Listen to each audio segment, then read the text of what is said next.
Entre deux bulles. Bienvenue à toutes et à tous dans le 11e épisode du podcast manga Entre deux bulles. Donc, je suis Mangakam.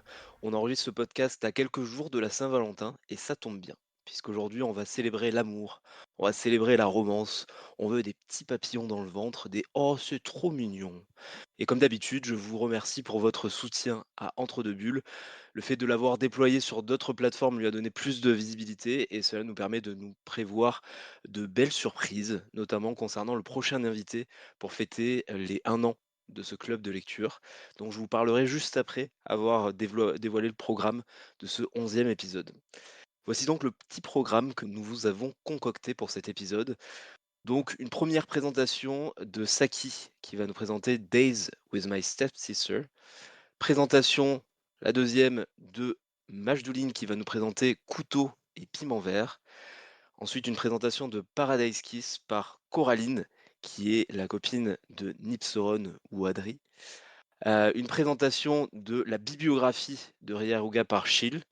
Donc là, il va parler vraiment de plusieurs œuvres, peut-être en se concentrant sur une seule de ses œuvres, mais c'est vrai que c'est une autrice qui est assez importante dans le monde de la romance, dans le manga. Et ensuite, la lecture imposée d'aujourd'hui, ce sera La petite amie de Minami, édité chez IMHO. Et le débat, ce sera Faut-il catégoriser les mangas? Donc shonen, shoujo, josei, etc. On débattra sur ça, ça peut être intéressant. Puis un petit mot de la fin. Et je vous ai un petit peu teasé, donc le prochain épisode d'Entre deux bulles, ce sera le 12e qui célébrera par la même occasion les 1 an de cette belle aventure. Et quoi de mieux que d'inviter le directeur d'une maison d'édition indépendante, l'une des plus emblématiques du manga en France.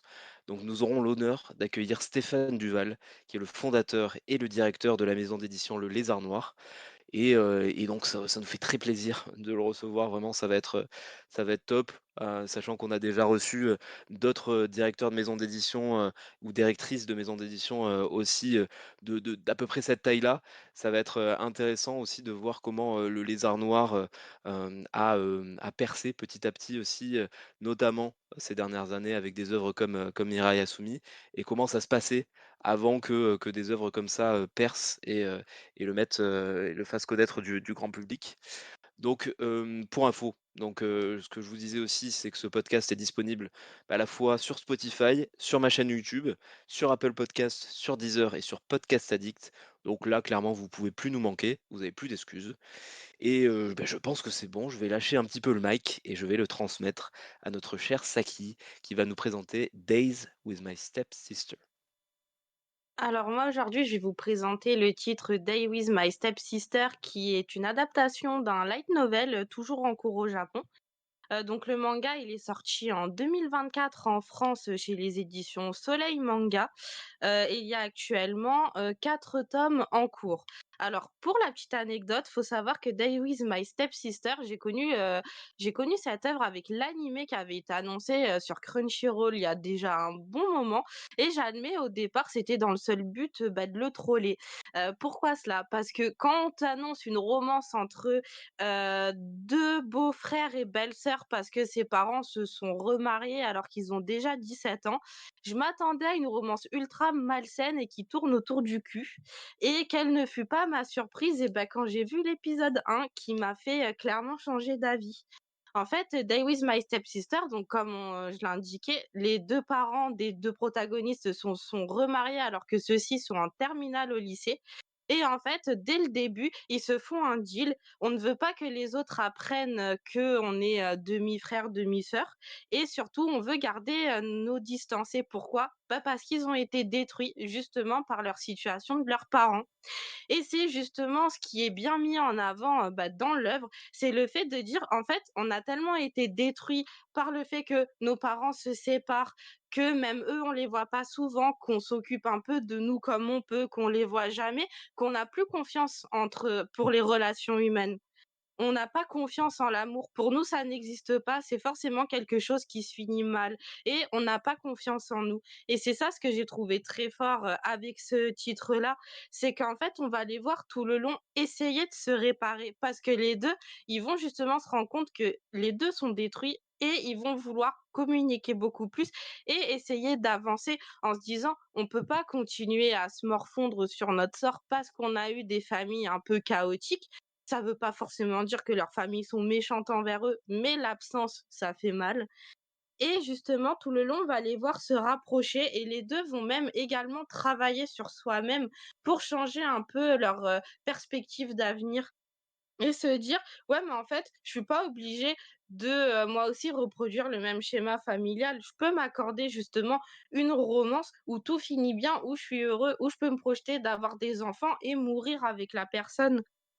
Et c'est vraiment ce que j'ai beaucoup aimé, dans cette œuvre, c'est que, bah, faut pas faire comme moi et se fier au titre, à se dire que ça va être un truc malsain parce que, c'est pas du tout le cas et c'est vraiment une œuvre, bah, que je recommande pour ça.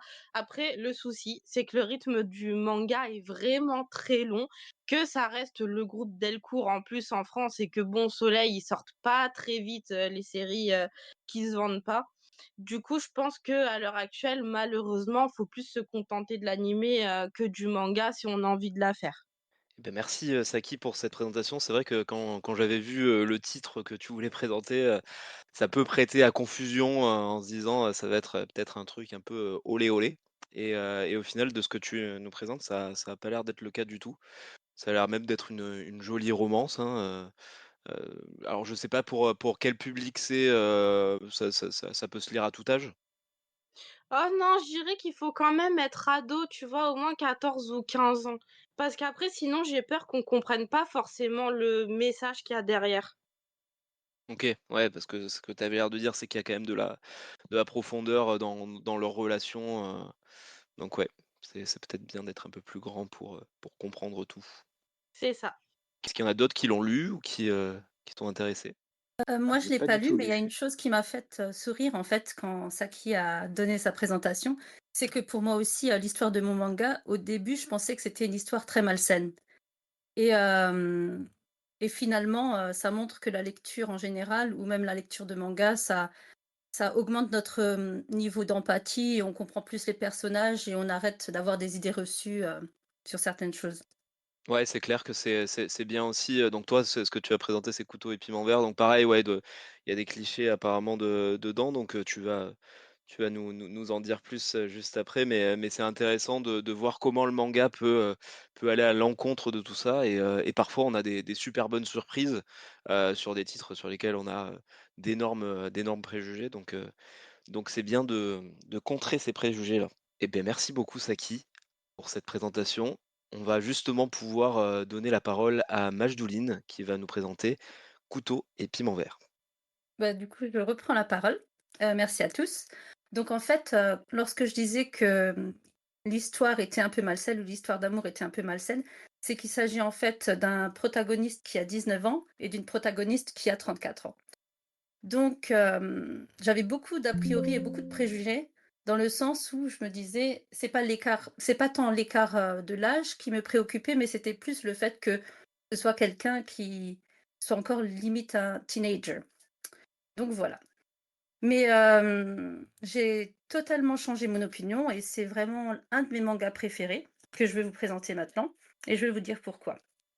Alors en termes de il y a des éléments qui sont assez forts dans ce manga et qui me plaisent beaucoup. Donc tout d'abord, on a un contexte historique qui est assez fort. On est dans le Japon des années 50, donc après la Seconde Guerre mondiale. Il y a énormément de précarité, mais il y a aussi beaucoup de nouveaux riches à ce moment-là. Il y a des Américains partout, donc il y a une occupation militaire et administrative aussi qui est très présente, au Japon à ce moment-là et bien sûr, le fait d'avoir le sentiment d'être les perdants, dans son propre pays. Donc au fil des mangas, on apprend plein de petites choses par rapport à ce contexte historique. Ensuite, donc le deuxième point qui est très intéressant, ou le deuxième élément, c'est que c'est vraiment un monde en pleine mutation. Parce que la société japonaise, à ce moment-là, elle se transforme complètement. Donc il y a une très grande friction entre les traditions et les personnes qui veulent rester dans les traditions japonaises ancestrales, et aussi une grande, grande influence occidentale. Donc beaucoup de Japonais qui, pour eux, les traditions, c'est l'échec, veulent vraiment embrasser toutes ces nouvelles influences occidentales. Donc on le retrouve tout au long de l'histoire parce que il n'y a pas vraiment de code, dans le sens où la manière de parler, la manière de s'exprimer, la manière d'interagir avec ses collègues, avec ses clients, surtout lorsqu'on a de plus en plus de clients étrangers, d'interagir avec des personnes de différentes classes sociales. Parce qu'avant, il me semblait que ou du moins c'est ce que j'ai remarqué dans le manga, il y avait beaucoup plus de ségrégation entre les différentes classes sociales. Donc là, on est dans un univers où il y a plein de choses qui changent. Et donc l'environnement, il n'est pas mobile, mais même les individus changent en même temps. C'est-à-dire que ça rajoute une complexité, je trouve, d'être un peu dans des terrains mouvants. Ensuite, en termes de personnages et de relations, je trouve ça aussi très, très riche. Donc je vais prendre la perspective de l'héroïne, donc qui est Ishika, qui a 34 ans. Donc c'est assez riche, toutes ces interactions, parce que donc elle est veuve, donc elle a encore toutes les sentiments, etc., par rapport à son défunt époux. Elle a épousé un jeune homme, donc encore une fois, plein de situations rocambolesques par rapport à cela aussi. Elle a une tantine qui est assez présente, qui a des idées d'un Japon assez fixé et porté justement sur les traditions. Elle a une maman qui essaye tant bien que mal d'être pragmatique et de faire en sorte que financièrement tout se passe bien pour elle, pour leur famille. Elle a une sœur qui veut embrasser toutes les influences occidentales, mais que quand ça l'arrange. Donc elle est un peu au milieu de tout ça. Et la famille de son mari, donc sa belle famille aussi, est très, très, j'allais dire, très colorée. Il y a plusieurs personnages différents, des personnes qui émigrent des États-Unis et qui reviennent au Japon. Donc plein de choses très intéressantes. Et la classe sociale aussi qui est très, très différente.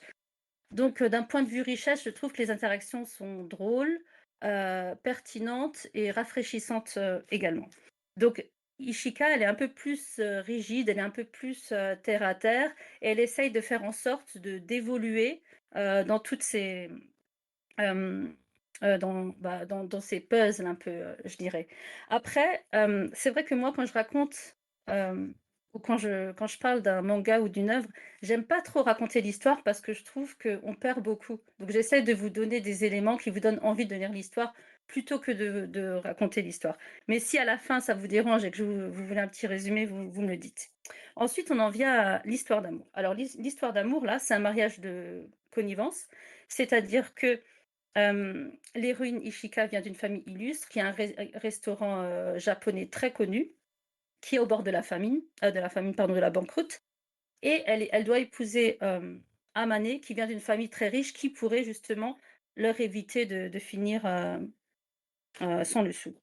Donc là, ce qui est très surprenant, c'est que j'ai pas du tout encore parlé de Amane, mais ce qui est très surprenant, c'est qu'il est très mature pour son âge, et ça vient de son éducation qui est très stricte, de la place aussi qu'il a dans la fratrie, puisqu'il a plusieurs frères, et du fait que c'est clairement d'un point de vue par rapport à son paternel, c'est le frère qui on n'attend pas beaucoup de lui. On n'attend pas beaucoup de lui, on attend de grandes choses de ses plus grands frères. Comme c'est le dernier, on n'attend pas beaucoup de choses de lui, mais en même temps, il a énormément de pression.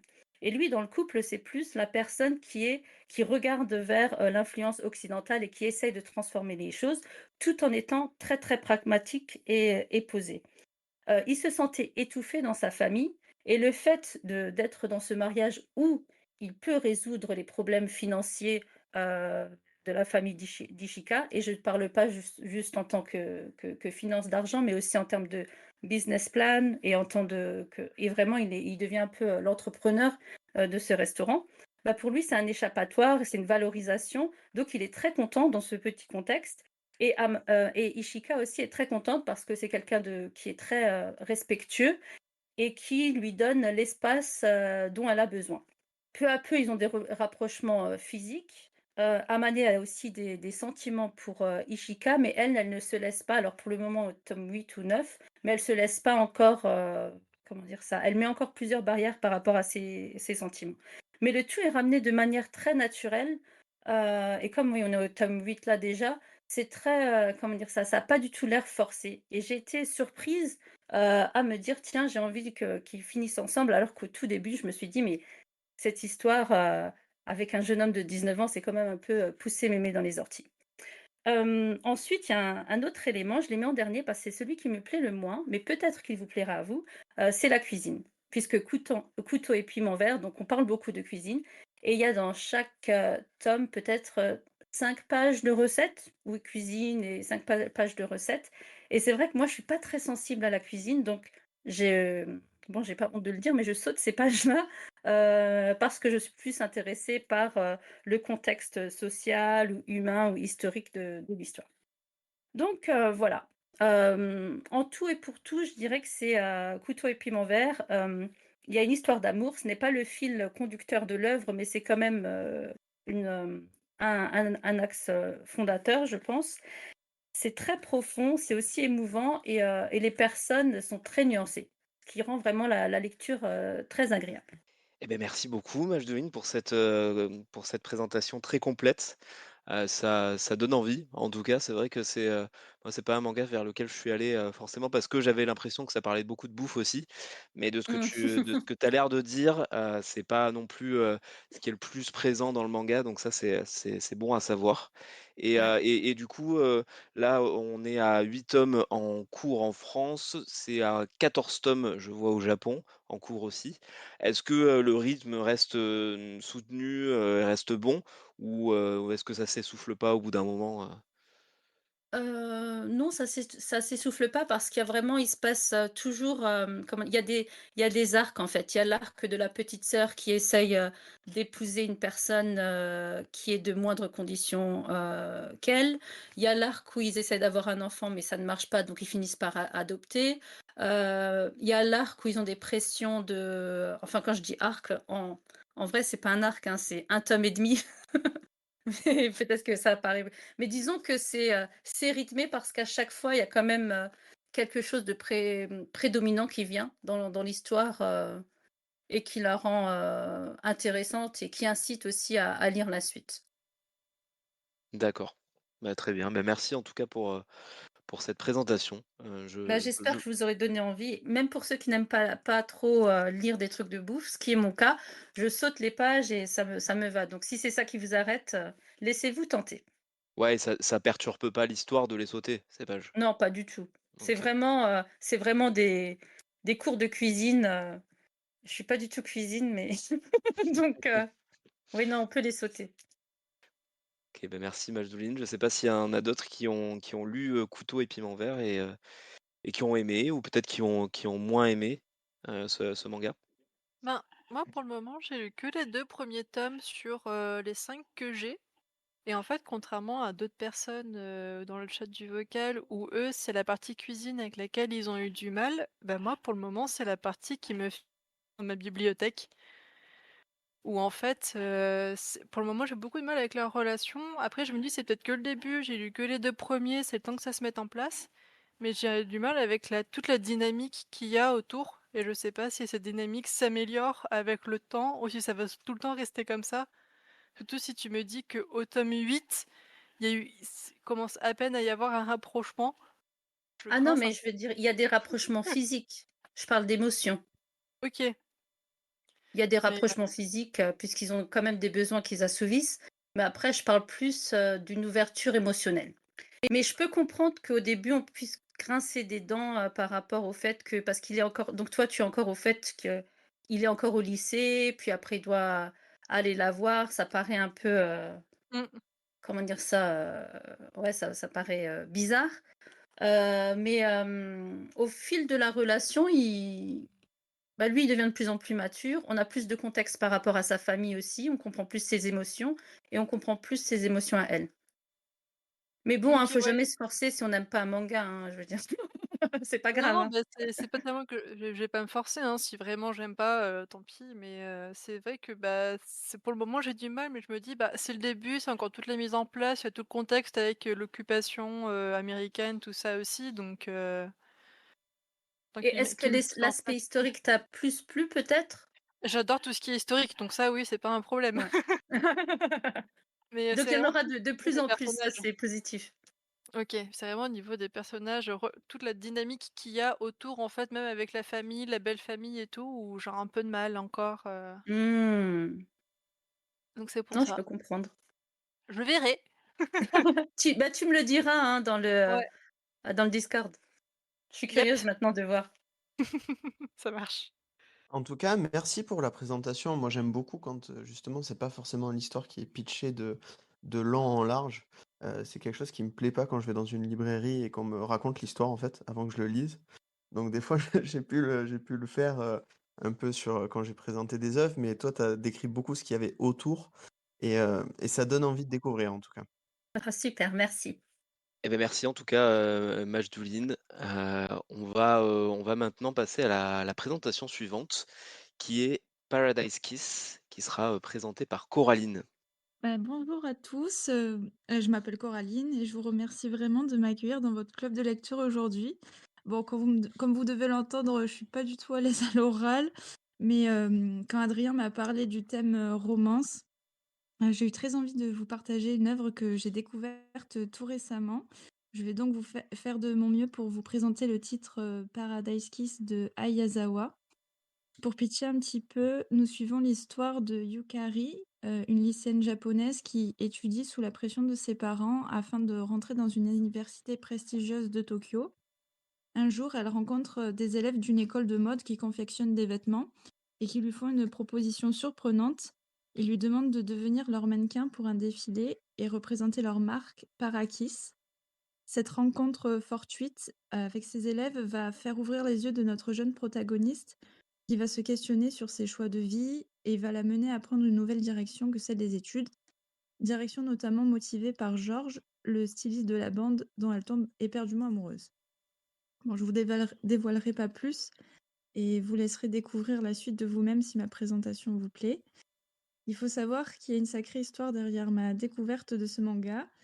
Nous habitons à côté d'une librairie qui les vendait d'occasion et Shell, un membre du Discord, les voulait. Mais habitant loin, nous les lui avons récupérés pour lui donner la prochaine fois qu'on se verrait. Je te promets, bientôt tu les auras, Shell, ou pas, je sais pas. Et j'avoue, j'en ai profité pour les lire, avec son accord bien sûr. Du coup, c'est un peu grâce à Shell que j'ai pu découvrir ce titre, alors merci. Merci parce que ça a été un véritable coup de cœur pour moi. Ce manga a tous les codes du shoujo classique, un triangle amoureux, des personnages au caractère opposé mais qui s'attirent, des scènes romantiques et légères, ou un simple regard du personnage masculin ou un effleurement des mains, mais les lectrices hypersensibles dans tous leurs états. J'ai énormément de plaisir à relire le style scénaristique de Ayazawa, qui est si particulier. Elle brise souvent le quatrième mur, ce qui rend souvent les scènes comiques. J'ai rigolé tout au long de cette lecture, ce qui est très agréable. Et puis on s'attache véritablement aux personnages qui sont chacun bien construits et écrits. En ce qui concerne les dessins, on reconnaît bien la patte de l'autrice avec ses traits fins, ses détails et sa composition riche, chose que j'apprécie beaucoup également. Bon, voilà, c'est une lecture légère, agréable et feel good. Je conseille cette œuvre à tous ceux qui aiment les shoujo et qui aiment rire. Vous ne serez pas déçus. Eh ben merci C'est tout. beaucoup, Coraline, pour cette présentation. Ça, ben, encore une fois, ça donne envie, hein. Franchement, personnellement, j'ai jamais lu de Ayazawa. Je sais que c'est l'autrice de Nana. Faudrait que je m'y mette un jour. Et justement, je sais pas si toi, tu as lu d'autres œuvres de l'autrice ou si justement ça t'a donné envie de lire d'autres œuvres de l'autrice. Et si jamais tu en as lu, comment tu la compares, justement, celle-ci? Moi, j'avais lu juste Nana de cette autrice et franchement, c'était il y a longtemps, j'étais au collège et quand, j'ai lu le Paradise Kiss, ça m'a rappelé, à quel point j'étais, mort de rire aussi dans Nana. Elle brise aussi le quatrième mur souvent et c'est très bien écrit aussi. Bon, je me rappelle plus très bien de certaines scènes, mais je me rappelle que j'avais adoré, Nana et du coup, ça m'a redonné envie de les relire et effectivement, je suis en train de confectionner, toute, je sais pas comment on dit là, toute sa bibliographie. Là, j'ai acheté Marine Blue aussi, une autre œuvre de l'autrice. J'ai acheté d'autres mangas. Je suis en train de faire toute sa bibliographie parce que je suis en train de devenir addict, quoi. Eh ouais, Voilà. on connaît ça, l'addiction du full set ici Voilà. sur le Discord. On connaît ça, mais en tout cas, merci. Et c'est vrai que moi j'aime bien le fait de briser le quatrième mur. Ça me rappelle Ah, aussi j'adore. dans du Mitsuru Adachi, notamment celui qui fait tout ce qui est H2. Euh, Rao, Touch, Exactement, merci. Katsu. Euh, Et Katsu, voilà, c'est Katsu que je cherchais. Et ça me fait penser un petit peu à ça et ça apporte énormément de touches d'humour donc je sais que je suis très fan donc ça me donne envie, d'aller vers du Ai Yazawa du coup, merci. Ah bah, tu vas te régaler. Merci. Donc, en plus, il y a le coffret de la première partie de Nana qui est sorti chez Delcourt en fin 2025. Il va avoir normalement un second coffret aussi en 2026. Et ouais, je sais, Il est beau, le coffret. et ça me donne envie, mais c'est juste que j'ai peur de Delcourt, que le deuxième coffret sorte, plus tard qu'en 2026 et d'être très frustré, à la fin du premier coffret donc pour l'instant, j'y vais pas. Je dirais, je vais pas faire de remarques sur Delcourt, mais à minima, je pense que c'est quand même une bonne chose parce que c'est une édition qui était quand même assez ancienne avec un design qui était un peu vieillot malgré tout. Mm. Celle qu'on avait depuis le temps, depuis 20 ans, donc c'est quand même cool de se dire qu'ils ont pris le temps de nous proposer quelque chose de nouveau. Ouais, une voulais Ouais. parler histoire du qu'il y a un tome, le 8 et demi ou je sais pas quel tome qui est dedans, qui était un peu difficile à choper, dans Ouais, le je dans crois le que si, coffret. ouais. En effet, je crois qu'il y a un truc comme ça. Mais je sais pas si c'est un tome, spin-off ou artbook, je sais pas exactement ce que c'est, mais effectivement, ils en ont profité pour rajouter l'élément qui était un peu compliqué à trouver dans le coffret, dans la première partie de la série. Ouais. 7,5 Je ou crois que 8,5, c'est je sais plus plus. C'est artbook, ouais. pardon. Ouais, je disais, je crois que c'est plus artbook, pardon. En fait, je voulais juste dire par rapport à Kiss Paradise que moi aussi, c'était un coup de cœur, qu'à l'époque de sa sortie, je l'avais lu et que j'avais eu plus de satisfaction à le lire que Nana, principalement parce qu'on avait une histoire qui était finie, que j'avais tout lu d'un coup. Euh, J'en ai gardé un meilleur souvenir de Nana que Nana. Comme tu l'as dit tout à l'heure, je me souviens que j'avais beaucoup ri aussi et que j'étais très, comment dire, très émue à chaque page, je sais pas si j'étais plus jeune, hein, mais ça m'avait vraiment fait un grand effet, Kiss Paradise, à l'époque. Tu me donnes envie de le relire? Oui, mais vas-y, relis-le, c'était trop bien. Ouais, je vais le rechercher, ouais, non, je l'ai dans la même bibliothèque encore, je vais le rechercher. Même moi, ça me redonne envie de le lire. Donc, Shell, t'es pas près de les avoir, je te le dis, hein. Ah, bah, oui, je sens que je me suis un peu fait avoir. C'est un peu de ma faute. Mais du coup, moi, en plus, j'ai jamais lu l'autrice, donc j'ai dit que je pense qu'elle pourrait aimer. Mais j'ai jamais lu moi encore. Je suis un peu dans la même situation que Cam. C'est un truc, je pense que j'aurais du mal à lire quand j'étais un peu plus jeune. J'aurais pas forcément accroché des sujets qui me parlaient pas forcément, je pense. Voilà, il y a quelques années. Et du coup, quand j'avais lu ça, je me suis dit que ça serait peut-être l'occasion. Et dommage. Je- J'aurais peut-être finalement jamais ces tomes. Mais en tout cas, ouais, j'ai hâte de pouvoir découvrir l'autrice. Et bon, je pense qu'un jour aussi, hein, Ananas, c'est une lecture que je pense que je me ferai quand même probablement après d'autres séries de l'autrice, mais un peu comme Cam finalement. À noter qu'il y a 2 éditions, hein, enfin que là, il y a une réédition, il y a pas mal Il y d'années en a en 3 un même. seul tome et il y en a même 3, ouais, c'est ce que je vois. Donc il y a une Il y a, il réédition y a- en un seul tome, donc ça c'est Et d'ailleurs, concernant la première édition, donc celle que Shale a récupérée là, ben, je la trouve incroyable. J'étais étonné. En fait, c'est des grands formats. C'est des formats lézard noir, là, c'est one shot. Qui sont un petit peu chromés, chacun a une couleur différente, chromée, et je trouve que c'est magnifique. Et il y a peu de fois où j'ai autant flashé sur un manga, quoi, sur l'objet en lui-même. Et là, j'ai adoré vraiment. Donc à choisir, si vous êtes fan de beaux objets, essayez de dégoter la première par rapport aux autres qui sont sortis. Les autres, c'est des intégrales, je crois, qui ont un peu moins de charme. Ouais, c'est vrai, Ah, j'ai cette, édition dont tu parles, mais en allemand parce qu'à l'époque, quand ça sortait, j'étudiais en Allemagne, donc ils avaient le même format.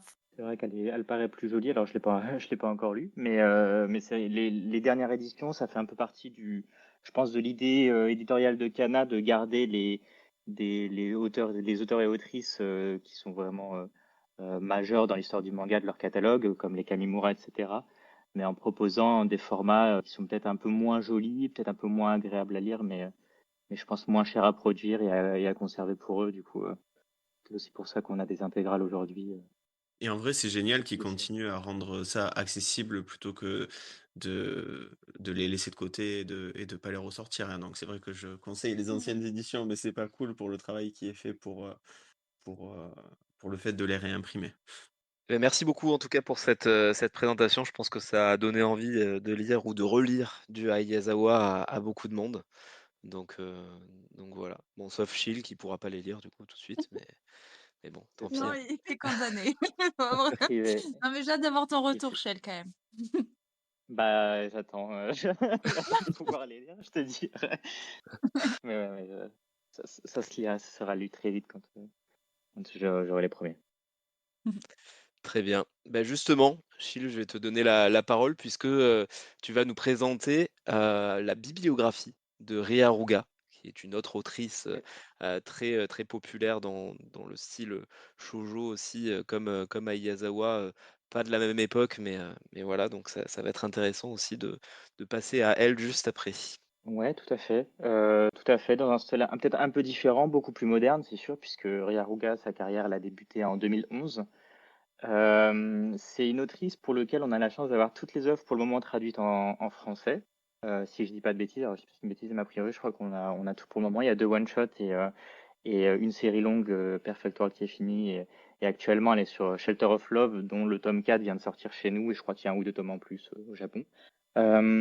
J'ai souhaité parler de cette autrice plus que d'une œuvre en particulier parce qu'à mon sens, en fait, il y a pas d'intérêt en soi à parler plus d'une œuvre qu'une autre parce qu'elles sont à peu près toutes reliées par un fil conducteur, donc des histoires d'amour ou de romance ou plus ou moins délicates sur des thèmes un peu particuliers. Donc pour Perfect World, ça va parler du handicap avec le jeune homme de la série qui a eu un accident qui l'a amené à être en fauteuil roulant. Et donc, on va suivre en fait une histoire de romance entre 2 individus. Donc, ce jeune homme qui est en fauteuil roulant et qui, aussi pour se battre, est devenu, alors je sais plus quel est le métier exactement, mais c'est architecte d'intérieur, je sais plus si c'est le bon terme, mais en fait qui a pour objectif de pouvoir proposer en fait des habitats, des bâtiments, etc., qui sont adaptés aux personnes en situation de handicap. Dans Quand la nuit tombe, c'est une romance qui va démarrer entre 2 lycéens, enfin, un lycéen et une lycéenne, et le drame de cette histoire. Et en fait, le fil conducteur de ce one-shot-là, c'est que le père de la fille va violer la mère du garçon. Le jour où ils avaient prévu de faire leur premier rendez-vous amoureux. Donc, c'est voilà, des romances qui sont toujours sur des situations assez complexes pour les différents personnages, avec globalement à peu près le même fil conducteur. Donc, ouais, un sujet qui est dur, se mentir, et en parallèle, des personnages qui sont très bienveillants, qui essayent de l'être parfois dans des situations dans lesquelles c'est pas évident de l'être, avec aussi ce besoin de mettre en avant la jeunesse. Dans toutes les histoires, en fait, il y a des histoires où elle parle principalement des protagonistes qui sont au lycée, mais en fait aussi de après le lycée, qu'est-ce qui se passe? Il y a toujours un peu dans ces histoires, cette partie-là, et la partie lycée et la partie adulte. C'est quelque chose qui revient quasiment systématiquement dans ces histoires. Et donc sa dernière série actuellement, c'est Shelter of Love. Et Shelter of Love,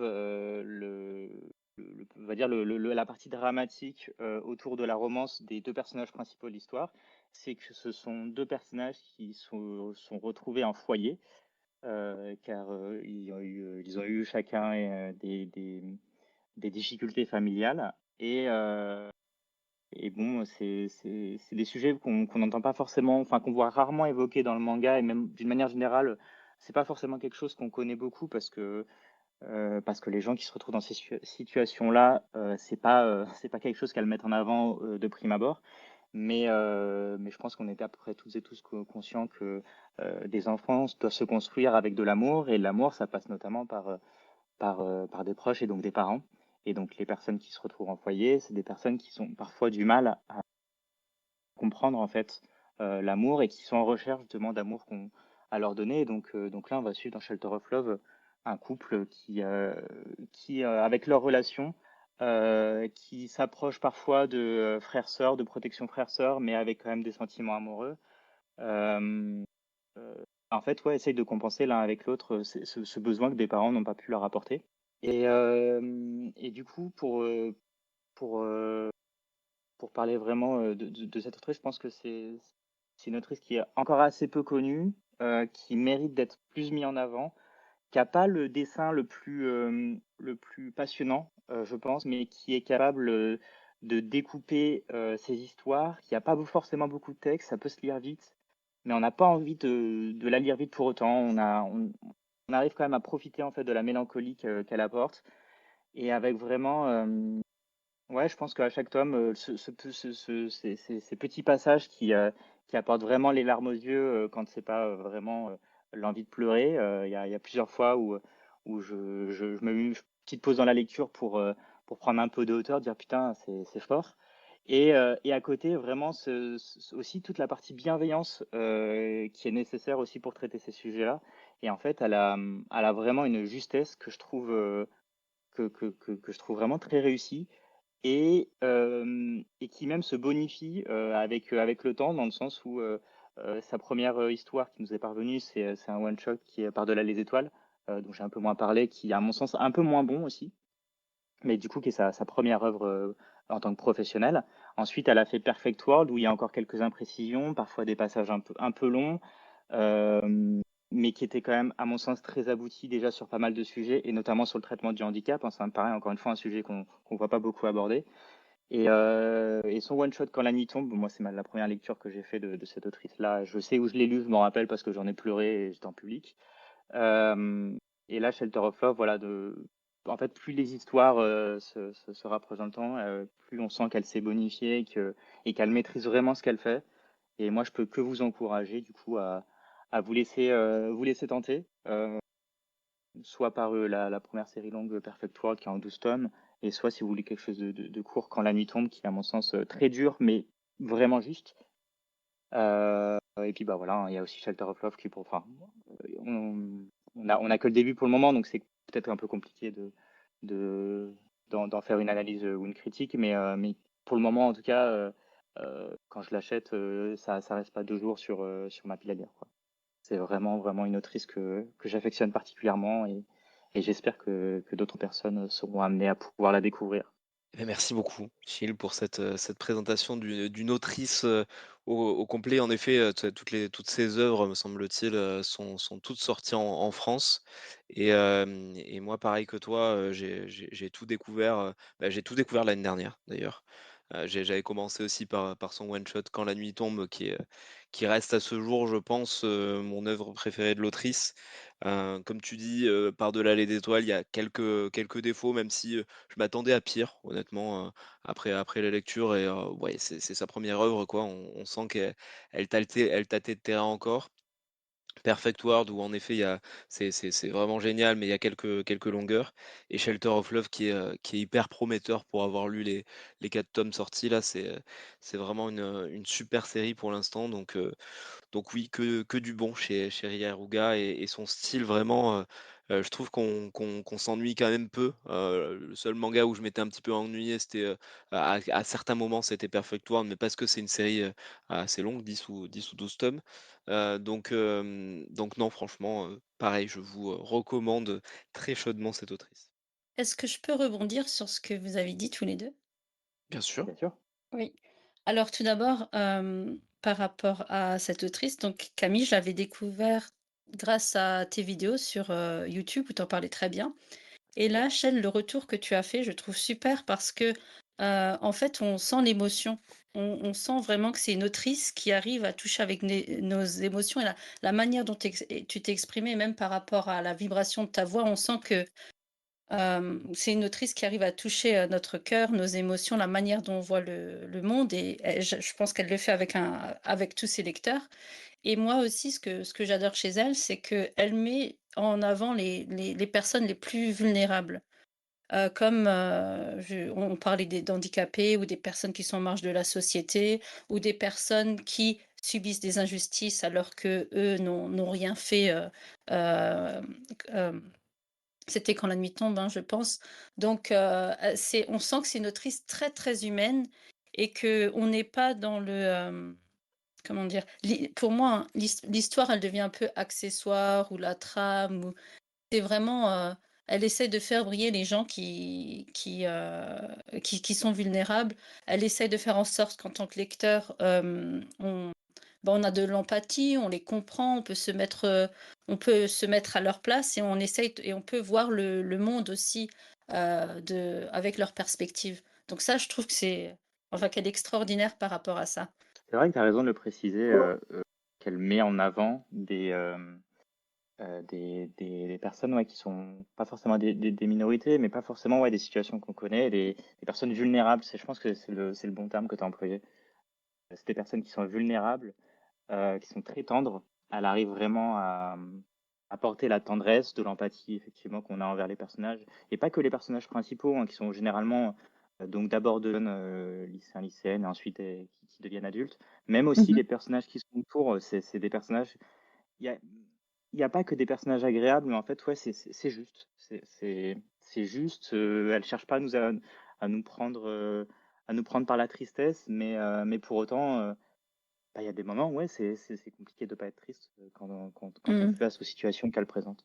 Je sais Est-ce pas qu'il y si avait d'autres d'autres personnes. personnes qui ont découvert Yaruga ou à qui ça a donné envie de découvrir l'autrice? Moi, j'ai encore jamais lu là, mais je suis en train de préparer ma commande pour tester le one shot. S'il y a un consensus sur le fait qu'il est bon, ben je vais y aller et faire cette découverte-là.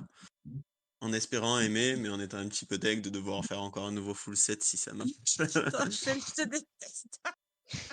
Il y a des one shots et je te dis, je mets même, couteau et piment vert après elle, hein. Donc tu peux commencer par ça, c'est dire que Ah, c'est pauvre, vraiment mais n'en génial. rajoutez pas une couche là.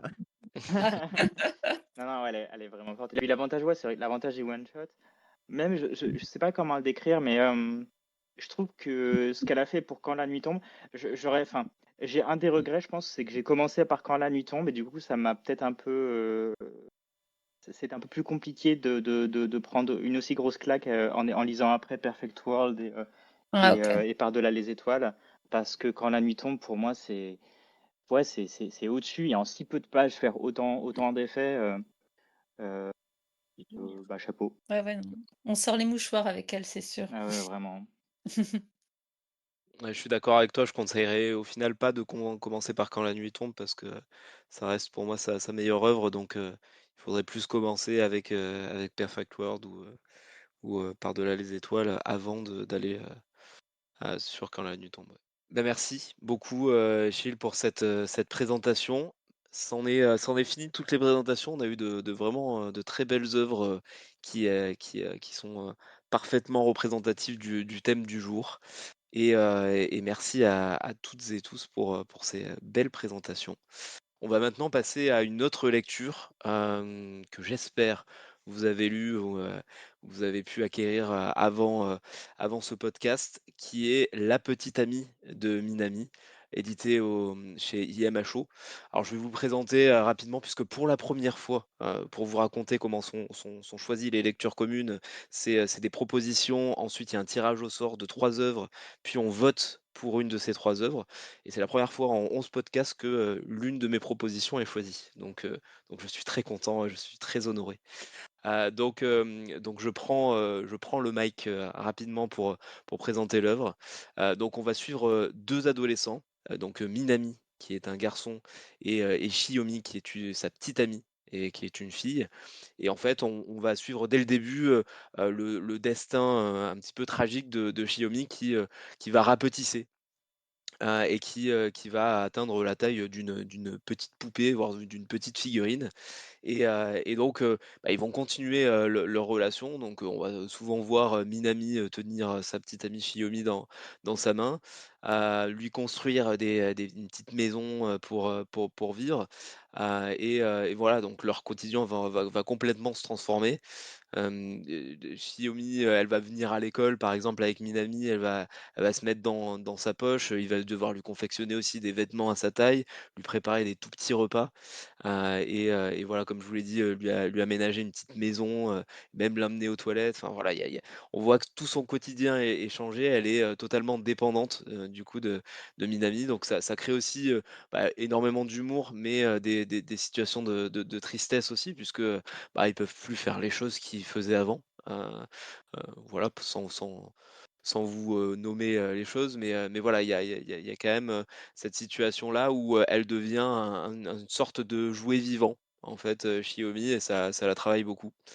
Et si vous étiez présent ou que vous avez écouté le replay de l'épisode spécial IMHO avec Benoît Moreur, il parlait justement de ce one-shot comme l'un des plus gros échecs commerciaux d'IMHO, qui en plus bénéficiait de 2 éditions et sans jamais comprendre pourquoi et j'avoue que de mon côté, je comprends pas trop pourquoi non plus. C'est pourtant l'un des mangas peut-être les plus accessibles, du catalogue d'IMHO. C'est pas non plus, ma lecture préférée de ce catalogue, mais c'est mignon, ça se lit tout seul, c'est une jolie romance avec un petit peu de drame quand même, au-delà de l'humour et justement on est partagé entre l'absurdité de la situation et la gêne que, ça va, occasionner à la fois pour Minami et à la fois pour Shiomi. Donc, voilà mon petit avis, de mon côté sur la petite amie de Minami. Je ne sais pas si d'autres d'entre vous ont pu, acquérir le titre. Bah, après, je rajouterais aussi que c'est un manga qui est plutôt bien rythmé. Je trouve que la lecture est fluide. D'accord avec toi, ça se lit rapidement et ça se lit plutôt bien, on s'ennuie pas. Je suis assez d'accord avec le constat que tu en as fait. J'ai été surpris de savoir que c'était pas forcément un succès. Enfin, je suis pas surpris que ce soit pas un gros succès, mais parce que je pense pas que ce soit l'œuvre la plus importante, la principale, on va dire, chez Yamacho. Mais je pense qu'elle est assez accessible en effet, et je pensais que ça aurait pu avoir un public plus large. Je me demande si c'est pas le fait que ça soit chez MHO aussi qui la condamne un peu peut-être à ça, et que c'est chez un autre éditeur peut-être que lui aurait laissé un peu plus sa chance. Bah, peut-être que tu as raison justement parce que, c'est pas forcément dans le style de ce qu'ils publient, habituellement, aussi, peut-être que les lecteurs de chez IMHO vont aller chercher, des œuvres un peu plus dark que La C'est petite ça. amie de Minami et que ça sort un petit peu, des rails, du catalogue IMHO aussi. Par contre, au Japon, ça a eu un énorme succès d'après ce que j'ai lu. Et il y a eu pas mal d'adaptations, etc. C'est vraiment en France qu'il y a eu un échec, quoi. Ouais, bah, c'est étonnant à ce niveau-là. Bah, ça c'est pas la première fois qu'une œuvre a énormément de succès au Japon et assez peu en France.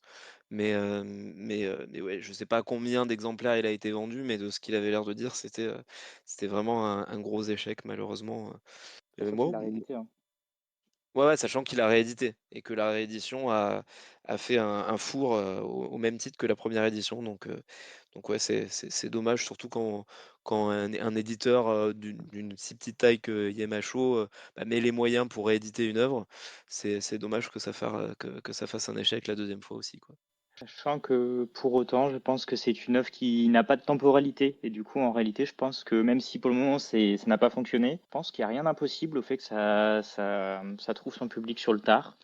Je pense que c'est complètement possible et je le souhaite en tout cas. Parce qu'en fait, ouais, ça se lit bien. Ça fait partie, on va dire, si on prend IMHO, ça fait partie avec Shinya Komatsu, même si c'était pas du tout le même genre, hein, il n'y a pas de couleur, c'est pas le même trait, etc., ni même le même objectif derrière, mais ça fait partie des rares lectures chez IMHO. On n'a pas forcément besoin d'être posé à réfléchir, juste on profite de sa lecture, c'est doux, et puis Ouais, exactement, ça fait du bien. Puis j'espère que ça donnera envie, à quelques, acheteuses et quelques acheteurs, d'y aller, en tout cas suite à nos avis, sur ce podcast. On va croiser les doigts. J'avoue ne pas l'avoir pris, mais après, vous avoir entendu, je vais le faire. Ah bah Vous super, m'avez déjà donné une, envie. déjà une. On a gagné notre journée déjà. D'autres personnes qui l'ont peut-être pas lu et qui seraient intéressées, bon, déjà une, c'est pas mal. On va s'en contenter. Bon, je suppose que pas grand monde, à part, Chill, je sais que M-san Manga, tu l'as pris aussi. ouais. Saki, tu l'as pris aussi, si je me trompe pas. Et d'autres personnes, je pense pas que d'autres personnes l'aient pris.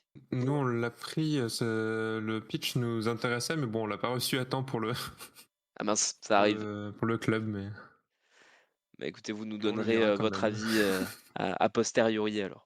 Avec plaisir, tu le verras dans Dernier Craquage, bientôt. On espère le voir, Plein de photos de la petite amie de Minami sur le dernier craquage. Ouais. Non, c'est vrai que les dessins sont un peu simples, qu'on peut lire assez facilement, etc. Mais je trouve qu'il y a quand même des messages qui sont assez forts. Donc, c'est à lire au moins une fois, quoi. Ouais, je suis d'accord. Derrière ces airs de manga simpliste, de manga un peu rigolo sur la situation de la fille qui a été rapetissée, il y a quand même une certaine profondeur, notamment sur les émotions, sur ce qu'elle peut ressentir et sur ce que lui aussi peut ressentir, hein, puisque leur relation continue, mais c'est compliqué parce ils peuvent plus vivre normalement. Donc c'est vrai qu'il y a quand même une certaine profondeur derrière. Eh beh, très bien. Merci pour vos avis. On va pouvoir, passer, à la dernière rubrique qui est un débat, assez, alors pas trop de rapport avec la Saint-Valentin ou avec la romance, hein. Ça peut, puisqu'il y a certaines catégories qui vont mettre, la romance dans une case alors que, la romance peut, être de plein de niveaux différents, de plein de styles différents. Donc si, en fait, ça rentre totalement dans le thème du jour. Le débat, c'est faut-il catégoriser les mangas? Donc shonen, shoujo, seinen, et cetera. Bon, j'ai fait une petite introduction, après je vous laisserai la parole. Donc les magazines de prépublication sont à l'origine de cette catégorisation, qui ne concerne pas un genre particulier, mais bien une cible éditoriale, notamment au Japon. Par exemple, Weekly Shonen Jump vise les jeunes garçons avec des shonen comme, selon les époques, Astro Boy, Dragon Ball ou One Piece. Les shoujo sont publiés dans des magazines comme Nakayoshi ou Margaret et vont viser des jeunes filles avec des œuvres comme La Rose de Versailles, comme Sailor Moon. Et avec le vieillissement du lectorat, donc après les années 60-70, d'autres catégories vont vite faire leur apparition, comme les seinen pour les jeunes hommes adultes ou les josei pour les jeunes femmes adultes. Il y a plein d'autres genres, hein, on n'a pas parlé de tout ce qui est boys love, bara, yuri, etc., qui sont arrivés aussi après. Et en France, la catégorisation arrive autrement, puisque les œuvres japonaises sont surtout popularisées par les animés dans un premier temps. Donc les catégorisations japonaises vont arriver via les librairies et les éditeurs dans l'objectif de classer les mangas et d'y mettre des étiquettes en affichant clairement shonen, shoujo, seinen sur le dos des mangas. Par exemple, chez Glénat, le shonen, c'est représenté par du vert, le shoujo, c'est représenté par du rose, et le seinen par du bordeaux. Et cette catégorisation va s'estomper. Là, depuis quelques années, notamment, il me semble l'année dernière, dans un premier temps, grâce à des éditeurs comme Akata, Naban, qui vont pas forcément faire apparaître ce genre de catégorisation et vont plutôt mettre des mots pour décrire leur titre plutôt que de les cloisonner.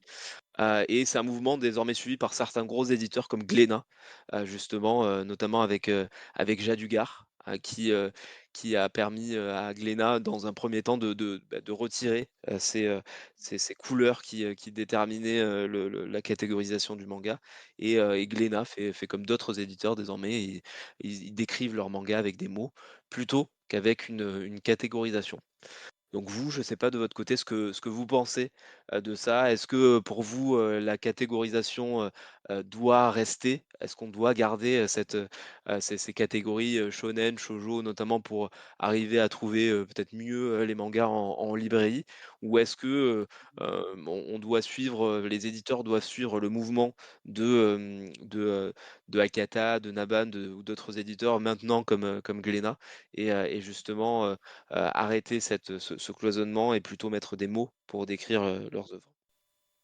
Bah alors, pour ma part, en fait, comment je me suis posé cette question, c'est qu'avec mon compagnon, on s'était dit, bah justement, si un jour on ouvrait une librairie, comment on rangerait les mangas?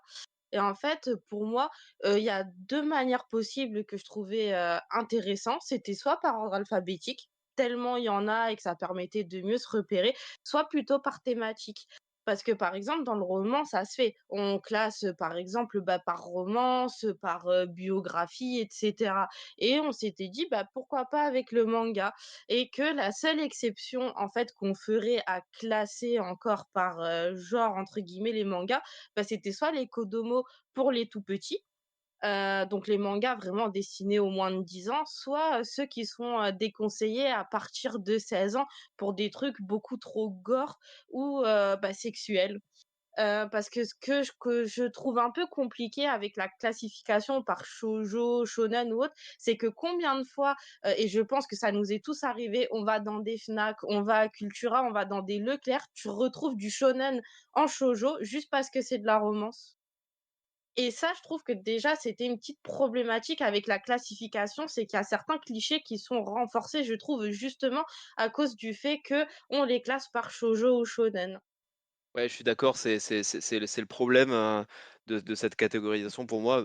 Clairement, mon avis, moi, c'est que je suis contre cette catégorisation parce que justement, moi-même, quand j'allais dans des librairies, quand j'allais, avant d'avoir une librairie, à Marseille, j'allais dans les Fnac et cetera aussi j'allais, clairement dans les rayons, shonen au début quand je lisais des mangas ou seinen un petit peu quand j'ai repris ma collection il y a quelques années et au final, ça me faisait manquer plein d'œuvres cette catégorisation et notamment, des œuvres de romance que je lisais pas avant et c'est vrai que ces dernières années, mes plus gros coups de cœur, ça a été sur ces œuvres-là que j'avais pas pu découvrir à cause de cette catégorisation en librairie ou en magasin spécialisé donc ouais, clairement je suis contre. Et surtout, moi, ce que je trouve dommage, c'est toutes les grosses enseignes qui faisaient en sorte que shoujo égale romance. Donc, ça veut dire que tous les shonen qui sont de la rom-com, un peu comme la Kaguya-sama, Bloom ou même Komi-san, ils les mettaient en shoujo parce que pour eux, c'était automatiquement de la romance. Et ça, je trouvais ça dommage. Clairement. Alors, Et juste pour aller, vas-y, Trio. pour rajouter un petit peu, moi, je serais plutôt pour aller dans votre sens, dans le sens où je trouve que ça n'a aucun intérêt en France, surtout que les éditeurs ont fait n'importe quoi avec ça. Et que du coup, en fait, les gens ne comprennent même pas ce que c'est. Et il y a plein d'exemples. Un des plus connus, c'est tout ce qui est Junji Ito, tout ce qui est Banana Fish. Les gens pensent que c'est du seinen, alors que ce sont en fait des shoujo. Et du coup, il y a une vraie confusion qui est créée là-dedans. Après, juste pour donner un avis un peu différent de celui des fans de shoujo, en général, c'est qu'elles ont peur que ça invisibilise le shoujo, parce que c'est une façon de se dire, bon, comme ça, au moins, on n'est plus obligé d'en mettre pour dire qu'on en met, et qu'en fait, du coup, il y a de moins en moins de shoujo qui vont sortir. C'est en gros le principal argument que j'ai entendu des gens qui sont pour le fait de garder ces classifications. Ce que je peux entendre, après, moi, sur le principe, je pense qu'il faut forcer les gens d'une certaine façon, peut-être en le cachant, mais du coup, comment dire, à s'ouvrir l'esprit, hein, tout simplement. Parce que moi, quand j'étais plus jeune, je lisais pas de shoujo non plus comment dire, parce que j'avais des préjugés dessus. Et puis après, par hasard, j'en ai lu, j'en ai découvert, et puis il y en a qui sont parmi mes meilleures lectures, tout manga confondu. Donc, je serais plutôt du genre à faire, au minimum pour les nouveaux éditeurs, Naban, ou même ceux qui ont, comme Yamacho, Les Arts Noirs, etc., qui publient des choses un peu différentes. Ils ne mettent pas shoujo, shonen, etc. Et les gens, en fait, découvrent, prennent les livres tels qu'ils sont. Je pense que c'est la bonne manière de faire, mais apparemment, alors j'ai pas les stats, hein, donc ce sera à vérifier, à confirmer, mais il semblerait qu'il y ait de moins en moins de shoujo qui sortent, enfin shoujo ou josei, potentiellement dû à cette envie d'arrêter les classifications par les gros éditeurs. Moi, j'ai une vision un peu différente. Mais il y a un point qui a été et pour moi le plus important, c'est un point que Saki a soulevé. Alors pour moi, ma vision, c'est que les personnes qui achètent, des mangas ou qui veulent acheter des mangas, essaient de se renseigner, soit via YouTube ou des chaînes spécialisées, où ils vont parler à leurs libraires, où ils vont parler à des amis. C'est-à-dire que je trouve que on peut quand même trouver, l'information si on a envie de découvrir des mangas.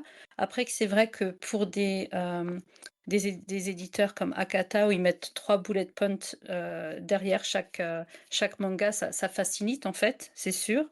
Mais pour moi, que ce soit shoujo, shonen, seinen, c'est pas très important.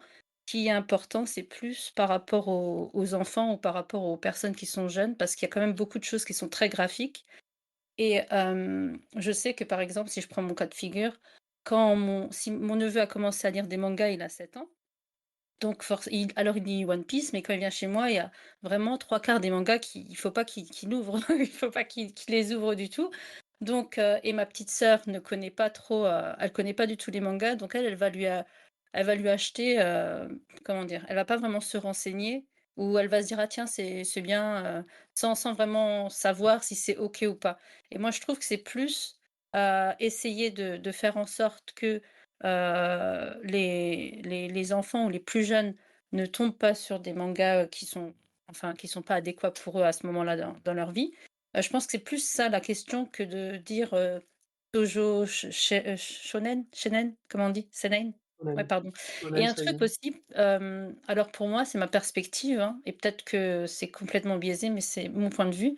Heu, je j'ai pas du tout cette impression que le shoujo n'est pas populaire. Sachant que moi je lisais des mangas, on va dire, il y a 20 ans, puis j'étais pas en France, donc j'avais pas vraiment accès aux mangas et je suis revenue l'année dernière et c'est là où j'ai commencé à découvrir, et je trouve que beaucoup de personnes en parlent, il y en a partout. J'ai pas ce ressenti que, ah shoujo c'est, enfin les gens ne le lisent pas trop, au contraire. Donc je sais pas si c'est ma perception qui est erronée, mais voilà. Dites-moi ce que vous en pensez. Beh, j'aurais un peu la même, perception. J'ai l'impression que quand même, de tout temps, ça s'est vendu, beaucoup et qu'il y a un Il gros y aura public toujours derrière et qu'il y a beaucoup de ventes.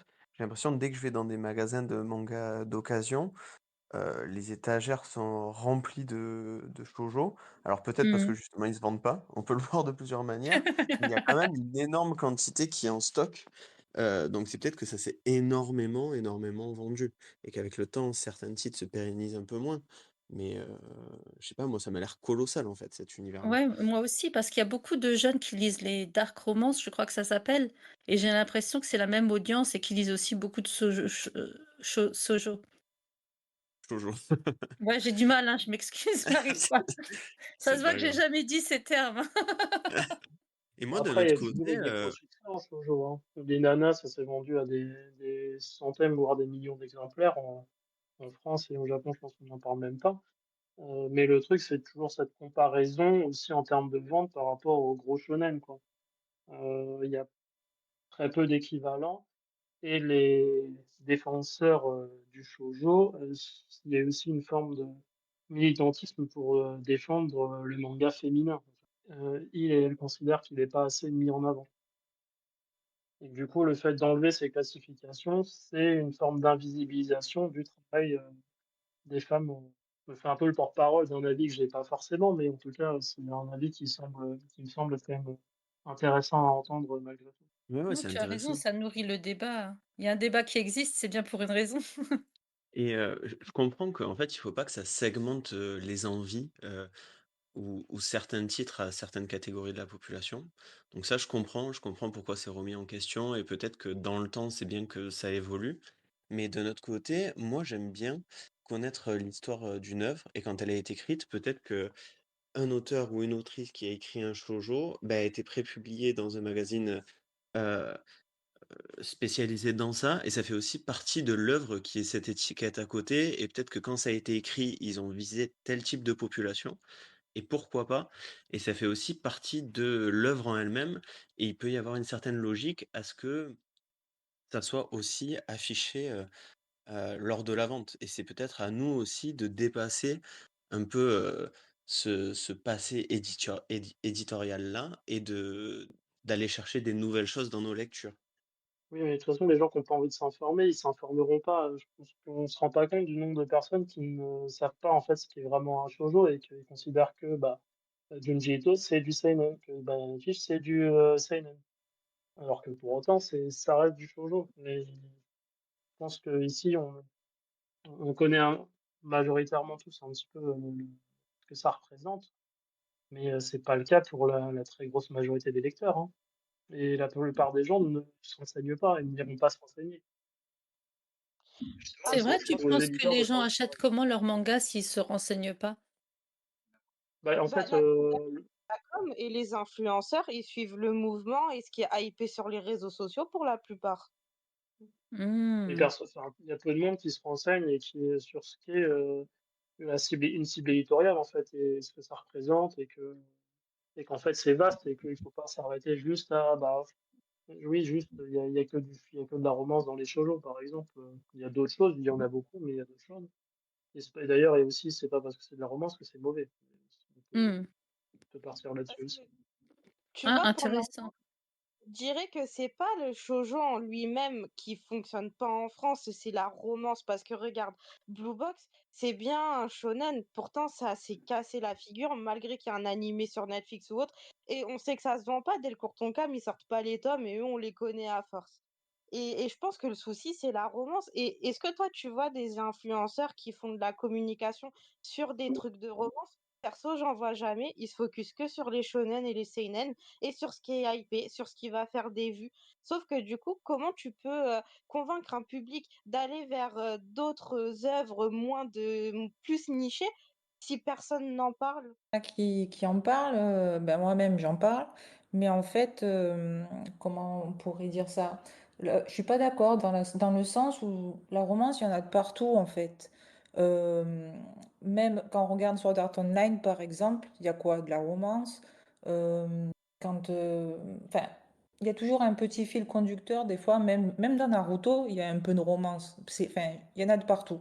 Donc, je suis pas d'accord de dire qu'il y a pas forcément, enfin qu'il faut catégoriser. Pas Que- forcément que la romance qui marche pas, hein, parce que si on regarde les gros succès, Fruit Basket, Nana, c'est de la romance, hein, qui se fait des succès énormes, bien plus que la plupart des mangas existants. Mais il Après, y a quand même un préjugé malgré tout là-dessus, de la part d'une certaine partie des consommateurs. oui, effectivement, il y a les influenceurs, etc. Mais dans une librairie, comme pour un roman, je trouve ça intéressant qu'une personne lambda puisse aller dans un rayon manga et se dire, tiens, j'aime la fantaisie, j'aimerais savoir si en fait dans un manga il y a de la fantaisie, etc.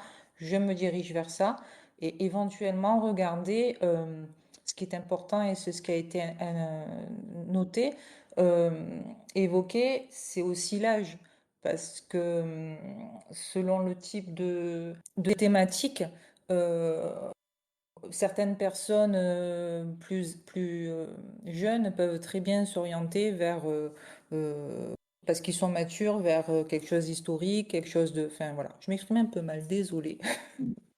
Après, moi, je suis désolée, je vais rebondir, mais Naruto et SAO, ouais, il y a de la romance, mais c'est pas la thématique principale. Ça vient Je en suis d'accord. second. Et Nana Ah, et pour... Fruit Basket, c'est des exceptions à la règle. Oui, j'ai pas dit que, entre guillemets, toutes les romans sont bidées, mais c'est triste de se dire qu'il y a que deux shoujo qui figurent dans le top vente des éditeurs. Tu sais, Saka, pour moi, Naruto, il y a beaucoup de romance. Je Mm. le vois comme un manga avec beaucoup de romance. Il est amoureux C'est du vrai. début à la fin. Ils ont tous fait des enfants.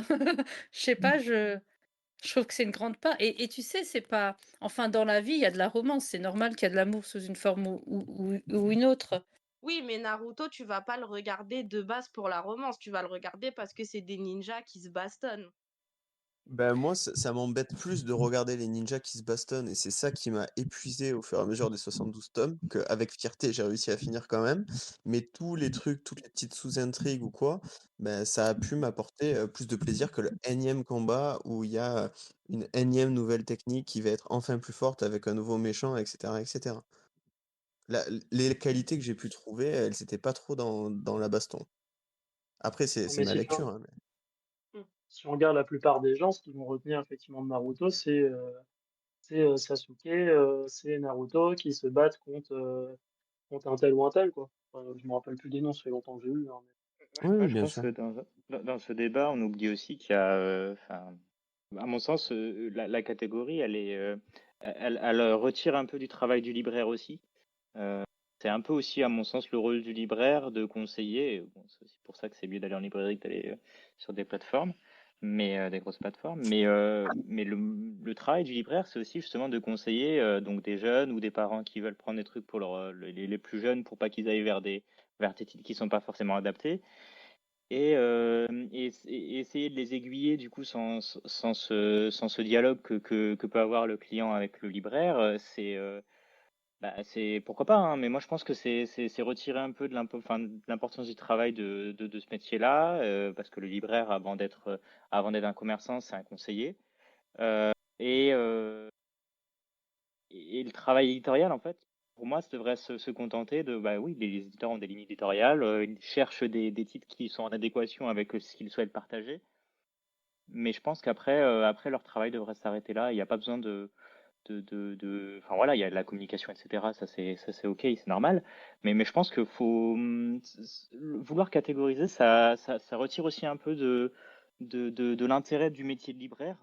Et en fait, voilà, hein, si l'idée c'est bon, pour beaucoup, nous on est dans des cercles où on sait globalement ce qu'on va acheter quand on va en librairie, donc on n'est pas forcément le plus gros du public, mais c'est vrai que j'aime à penser que quand un jeune ou une jeune vont en librairie, ils vont pouvoir trouver conseil auprès d'un ou une libraire qui va les aiguiller et pas forcément juste aller au rayon shonen parce qu'il a vu la petite tranche Glénat verte, et pour la fille aller au rayon shoujo parce qu'elle a vu la petite tranche Glénat rose, tout en sachant qu'en plus de ça, enfin, on parle beaucoup de romance, mais même, enfin voilà, la baston, enfin, je veux dire, il y a des sports de combat où il y a des femmes, il n'y a pas de raison qu'une femme puisse pas lire une histoire de combat. Enfin voilà, il y a et de la même façon des romances entre deux hommes, deux femmes ou un homme, une femme, où il n'y a pas de, voilà, il y a tous les genres, voire des personnes non binaires. Donc il y a pas de raison, à mon sens, de plus aiguiller que ça, sachant qu'en plus de ça, c'est des tranches qui sont basées sur une société qu'on connaît pas en soi, hein. La société japonaise, elle fonctionne pas de la même façon que notre société à nous. Hmm.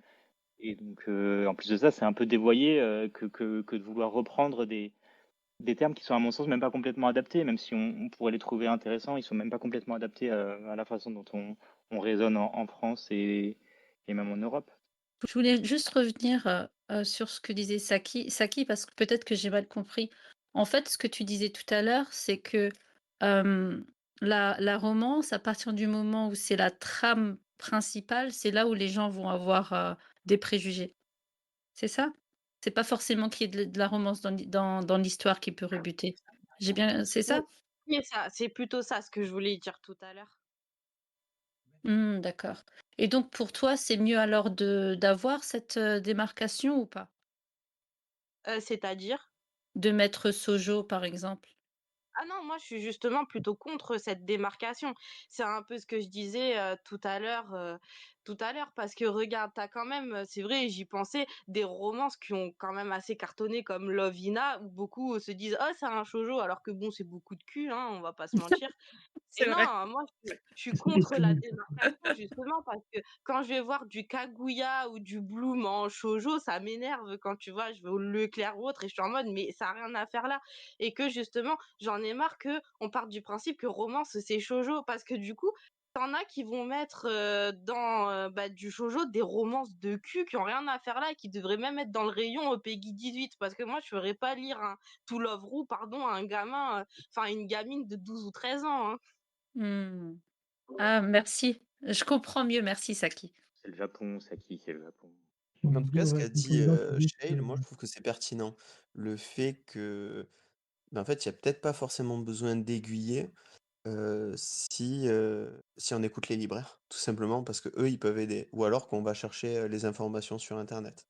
Mais c'est vrai que le libraire peut avoir ce rôle-là, tout simplement d'aiguiller, et on peut dire, en gros, moi je pourrais dire, bah, j'adore la romance, mais je veux pas quelque chose de trop gnangnan. Et là, il aurait les outils pour m'amener vers un récit où il y a de la romance, mais peut-être pas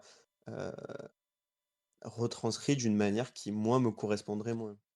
Mais ouais, je suis quand même attaché à savoir l'histoire, dans quel contexte a été écrit un récit et pour qui. Parce que j'ai l'impression qu'au Japon, euh, très souvent, ça peut être fait comme ça, quoi. C'est vraiment très réfléchi de qui va ingérer le manga. Et que ce soit marqué à un endroit, alors pas forcément sur la couverture, mais en postface, par exemple, ben, pour moi, ça peut avoir, j'ai une forme d'intérêt à ça. Après, normalement, Un c'est peu comme surtout des Shin choses sur Kirari, lesquelles c'est ça? Un peu comme? Shin Kirari, Shinkirari. c'est ça? J'ai pas la ref, désolé. Shinkirari, C'était chez Kana, Attends, il y avait l'année, je ouais, crois, 80 peut-être, je sais plus exactement. ouais, des années 80, c'était dans Garo. Et après, de toute Tu voulais façon, dire quelque chose, la Trivial? plupart des mangas est noté le magazine dans lequel il est sorti, hein, donc ça, en soi, on peut y avoir accès, hein, si on à partir du moment où Bah, je suis d'accord comment avec dire? toi, mais en fait, c'est valable pour des gens qui sont un peu comme nous, très investis dans cette passion-là et qui aimons se renseigner.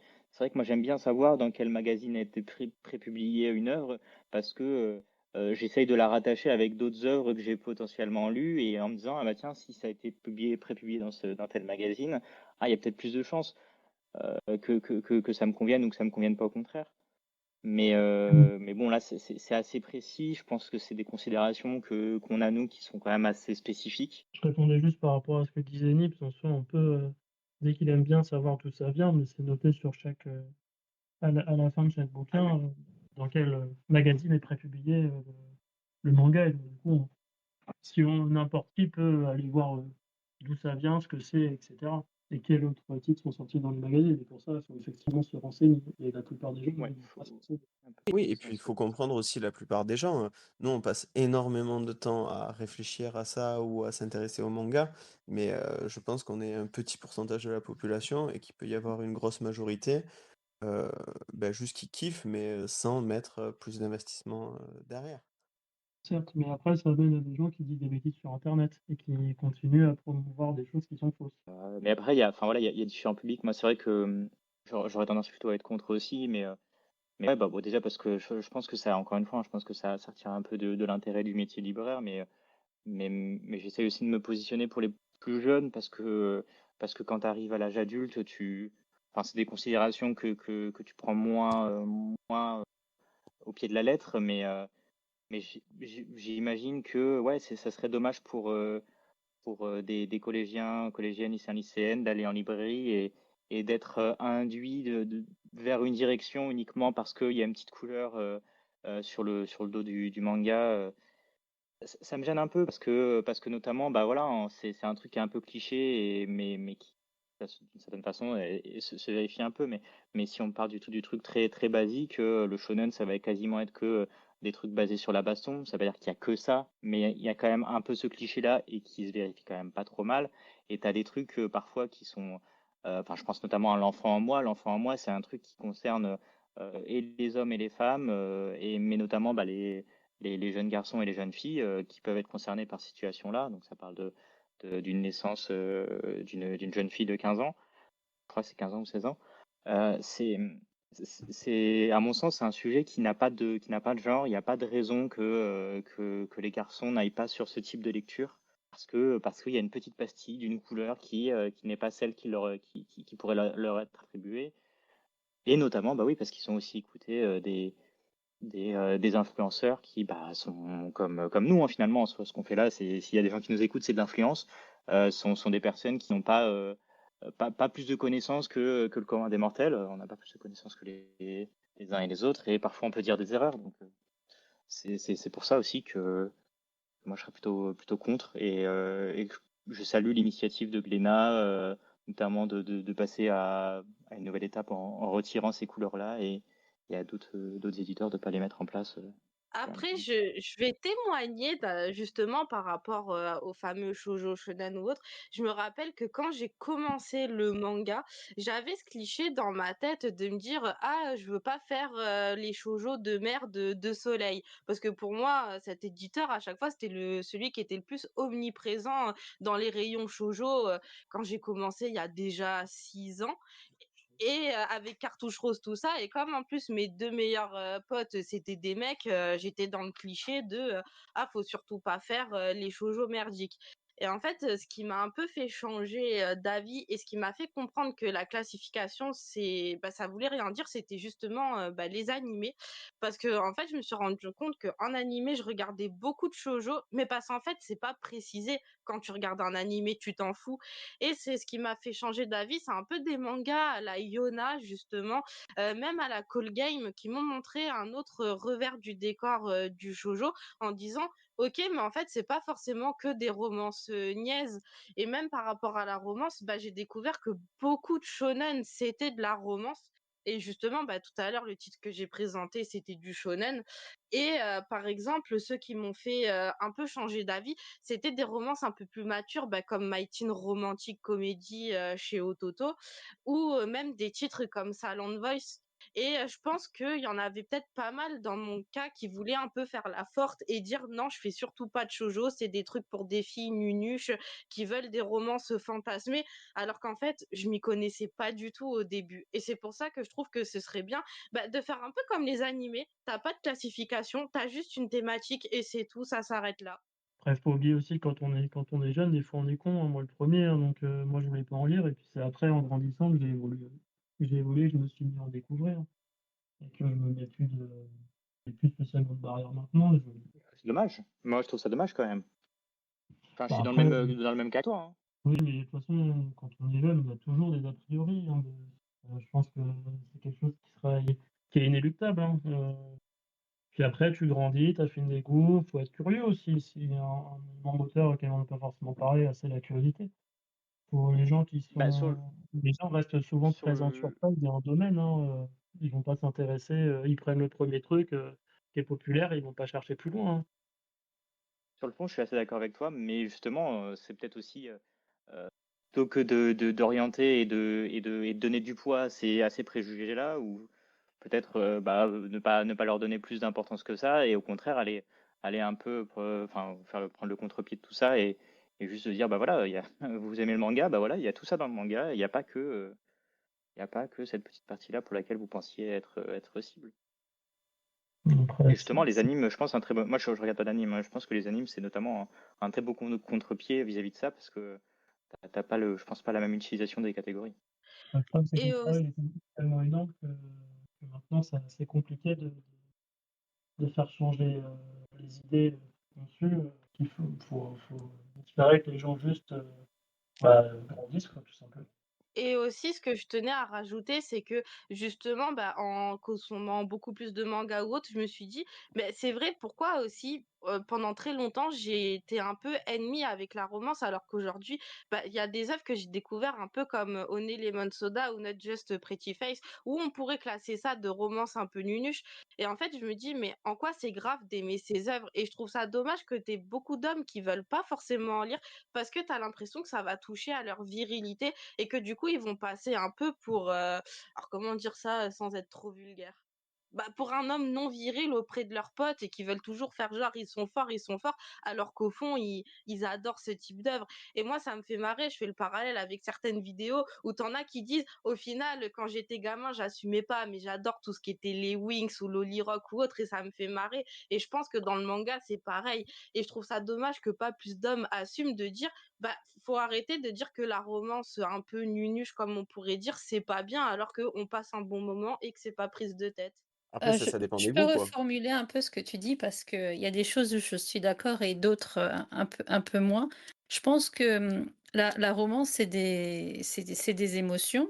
Enfin, c'est un type d'émotion, on va dire, parmi d'autres et je pense qu'on est plus dans une société où on met en avant le côté rationnel. Le côté rationnel ou le côté force. Donc plutôt que les hommes ou les femmes, je pense que c'est juste la société fait que, mieux vaut être fort et mieux vaut être rationnel, pour réussir et c'est peut-être pour ça qu'on délaisse là où il y a plus d'émotions, dont la romance, hein, mais d'autres types d'émotions. Je mettrais juste un peu comment dire ça? Je suis d'accord avec ce que tu dis, mais je pense que c'est un peu plus nuancé. Voilà. Tu me dis si tu d'accord, Saki, hein? Tu peux me Non, dire je suis non? entièrement d'accord, c'était bien mieux expliqué. Et je me posais la question aujourd'hui, parce qu'on parle des catégorisations, mais est-ce qu'il y en a vraiment, il y a encore beaucoup d'éditeurs qui catégorisent, puisque Glénat, c'était ceux où c'était vraiment visible, puisqu'il y a cette étiquette vraiment au-dessus des mangas. Mais quels sont les autres éditeurs qui catégorisent encore aujourd'hui? La plupart, hein, Delcourt Tonkam, Soleil, tout ça, parce que Soleil, c'est vrai qu'il catégorise beaucoup, pardon. Delcourt Tonkam, c'est pareil. Kana, ils catégorisent, mais parfois j'ai un peu du mal à comprendre entre leur shoujo, leur Big Kana Life. Enfin, eux, j'admets, je suis un peu perdue à certains moments. Après, j'ai pas d'autres éditeurs en tête. Pika, ils catégorisent, mais eux, ils ont fait l'effort de retirer la cartouche rose sur les shoujo, où ils respectent un peu plus les dos depuis au moins 1 an ou 2 ans. Après, je sais que Kiyun, ils catégorisent encore, il me semble. Oui, Kiyun, d'ailleurs, ils ont pas de shoujo. Ici, Ils ont quasiment pas de un shoujo, Kiyun, en fait. Bah, bah ils ouais, ont, mais ils ont par comment des, contre, dire, des œuvres apparentées Josei Shoujo qui sont sous le label Kizuna, c'est ça, un peu dans la pas collection forcément, Kizuna. ils ont le Requiem du Roi des Roses qui est sorti en Seinen, je crois, du coup, chez Kiyun. Ouais, c'est ça. Je pense que ça se compte quasiment sur les doigts d'une main, Kiyun, c'est assez spécifique. Mais par contre, ils catégorisent entre shonen et seinen aussi, entre le orange et le bleu, si je dis pas de bêtises. ouais, c'est ça. C'est ça. Ouais. Après, Après, ils ont les Crunchyroll, je logos sais pas dorés trop. aussi. Ils ont les logos dorés aussi dans le Chez-Date, c'est pas Crunchy, un peu mais qui catégorise plus, c'était Kazé qui catégorisait en mettant pareil les Ouais, Kazé, cartouches ouais. roses sur les shoujo. Non, par contre, un éditeur où j'aimais bien ce qu'il faisait, c'est justement Mana Books qui ont catégorisé, mais par thématique, où ils avaient fait la collection Xo et les autres, j'ai oublié le nom, mais t'avais jeux vidéo, t'avais plutôt les romances, et t'avais Manabook, l'horreur, et après, j'ai oublié. et Manabook, c'est pas ça appartient pas à Kiyun, c'est pas une autre. Si. Ouais, c'est Si, Kiyun, Madame. Mais je crois que le Manabu, c'est plutôt pour orienter vers des histoires qui, d'une certaine façon, traitent du jeu vidéo au sens assez large. C'est pas un peu ça Oui, il y le. a eu des adaptations de jeux vidéo, il y a eu les Persona, par exemple, de mémoire, qui avaient été sortis. Euh, Mais bon, au global, hein, je pense enfin, petit à petit, on en sort, mais aussi parce que le lecteur de manga a évolué, il a pris de l'âge aussi, parce que la société a évolué, parce que les histoires aussi ont évolué. Enfin, nous, on parle de ce qu'on a en France, mais même au Japon, moi, je pense que, enfin, même c'est sûr, ça a évolué. Et peut-être aussi un petit truc à rappeler, alors c'est peut-être un peu moins vrai pour le shonen, je me mouille pas trop, je connais moins, mais même pour le seinen, en réalité, ou le josei, c'est vrai que d'un magazine à un autre, tu peux le catégoriser seinen ou josei. En fait, ça va pas du tout être le même type d'histoire, parce qu'il y a une ligne éditoriale au Japon qui est propre à chaque magazine, et que bah, parfois, en fait, il y a des auteurs et des autrices qui ont des idées, et en fait, on va les faire basculer d'un magazine à un autre, pardon. Euh, et à mon sens, c'est même plus, c'est ça qui a plus de poids aujourd'hui que les quelques lettres qu'on va essayer de leur attribuer. C'est le magazine dans lequel ils vont être prépubliés qui induit peut-être un peu plus le type d'histoire qu'on va lire. Bah, j'aurais pas dit mieux. Et Riaruga est très bien Je pour les hommes aussi, hein, si jamais. Oui, je le confirme. Je le confirme. De toute façon, toutes les œuvres qui ont été présentées aujourd'hui, voilà, il Ouais, n'y il a n'y a pas pas de, de. il y a pas besoin d'être un homme, une femme ou quoi que ce soit pour les lire. Franchement, faut s'ouvrir à tout. On a tous fait, je pense, je parle pour les hommes autour de ce podcast, l'erreur un petit peu de pas aller forcément vers des mangas catégorisés shoujo, josei au début de nos lectures manga. Et je pense qu'on est tous d'accord aujourd'hui pour dire que bah, on rattrape le temps perdu et qu'il y a d'excellentes œuvres dans ces catégories-là, et pas que de la romance hein, d'ailleurs. Franchement, moi je suis très content d'avoir ouvert un petit peu les horizons. Encore une fois, c'est un truc qui est assez connu, mais pas forcément du grand public, c'est que beaucoup de mangas d'horreur sont des shoujo à la base, hein. La plupart des hommages ou des mythos sont des shoujo. Ouais, mais il me semble que c'est un truc un peu historique il y a un moment, il y avait un axe qui a été, En fait, qui a c'était été trouvé à au l'époque. Japon, des femmes qui aimaient bien ce type d'histoire avec Umes, je crois qu'il est le premier à vraiment avoir percé dans ces magazines-là.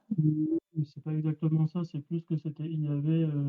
Je disais juste que c'était à la base, les personnages de Shonen étaient du coup des personnages masculins, donc plutôt forts dans le sens qu'ils vont se battre contre l'adversité. Mais du coup, en opposition à ça, donc les personnages de shoujo sont plus faibles et du coup plus facilement sujets à la peur. Et du coup, c'est pour ça que les shoujo, enfin les mangas d'horreur, historiquement, sont des shoujo. Parce que c'était plus facile de créer la peur avec des personnages faibles, entre guillemets, qu'avec des personnages forts. Ok. Je connais pas tout le lore derrière, mais bon, ça démontre bien que c'est complètement différemment qu'on l'aborde en France. Que je pense pas du tout que Junji Ito, avec Mangetsu, ait été présenté de cette façon-là et que le public français du manga d'horreur soit voilà, dans ce cadre-là non plus. Encore une fois, la plupart des gens ne connaissent pas, enfin, connaissent de façon très superficielle les mangas et les catégories éditoriales, hein. Mais c'est comme dans tout média, hein. Ouais, mais du coup, c'est peut-être aussi un signe que si c'est pas intuitif, c'est que ça a peut-être pas tant de sens que ça, hein. Enfin, de toute façon, ça n'a pas de sens déjà, je trouve, en France, parce que historiquement, on n'a pas la même, enfin, on n'a pas la même histoire concrètement. Donc, Ça, c'est d'accord, hein. ça a un sens au Japon, mais en France, on n'a jamais fonctionné comme ça. Donc, est-ce qu'il y avait besoin d'en avoir? Je pense pas. C'est juste que ça, après, les éditeurs ont fait n'importe quoi et c'est rentré dans l'inconscient collectif, on va dire. Parce que bon, par exemple, l'Attaque des Titans, c'est un shonen, c'est sorti en seinen chez Pika. Les éditeurs font un peu ce qu'ils veulent quand ils en ont envie. Je peux comprendre les raisons, mais pour moi, soit on garde les catégories et on les fait, et on le fait bien, soit on les enlève et du coup, mais on modifie pas les choses comme on nous le souhaite, quoi. Bah, peut-être qu'ils ont essayé d'adapter au public Oui, parce qu'ils français considéraient que dans c'était trop certains violent cas. Et en pour eux. effet, l'attaque des Titans, mettre ça dans les mains d'un minot de 11 ans, moi, ça me paraît particulièrement violent aussi. Donc, des Ah, fois, je par pense que c'est mal fait, mais je pense que ça doit être aussi très difficile en tant qu'éditeur de faire des choix qui sont toujours pertinents sur la cible. Et en effet, peut-être qu'il faut juste pas marquer la cible et marquer si c'est du fantastique, si c'est de la science-fiction. Moi, j'aime bien avoir des indications quand même sur les livres. C'est pas quelque chose qui me fait bizarre, mais des fois, ça doit être délicat quand même de savoir est-ce qu'on garde En même temps, l'orientation c'est eux de qui se sont base ou mis est-ce dans qu'on ce l'adapte au pétrin-là public aussi, hein. français?